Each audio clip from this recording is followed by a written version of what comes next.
नमस्ते, मी गणेश खडकर एज्युकल्चर मध्ये तुमचं स्वागत करतो। करंट अल्गोरिदम ही आपण युट्यूब सिरीज सुरू केलेली आहे। आज आपण त्यामध्ये महाराष्ट्राची अंदाज समिती पाहणार आहोत। नुकताच धुळ्याला या समितीचा दौरा असताना काही कारणाने ही समिती चर्चेत होती, परंतु त्या कारणापेक्षा आपली ही समिती महत्त्वाची आहे, ज्याच्यावर आपल्याला क्वेश्चन विचारला जाऊ शकतो। महाराष्ट्र विधिमंडळामध्ये एकूण 30 समित्या आहेत, त्यापैकी 11 संयुक्त समित्या आहेत, ज्यामध्ये विधानसभा आणि विधान परिषदेतले लोक सहभागी असतात। 7 फक्त विधानसभेच्या आहेत, 7 फक्त विधान परिषदेच्या आहेत आणि 5 तदर्थ संयुक्त समिती आहेत, ज्याला ऍडहॉक म्हणतो आपण तात्पुरत्या कालावधीसाठी। आता महाराष्ट्राची अंदाज समिती पहा।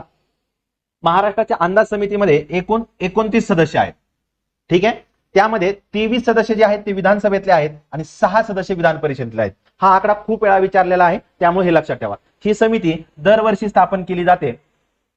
या समितीचे जे सदस्य असतात ते सदस्य विधानसभेचे अध्यक्ष आणि विधान परिषदेचे सभापती यांच्याद्वारे नामनिर्देशित असतात, हे लक्षात ठेवा, नॉमिनेटेड असतात।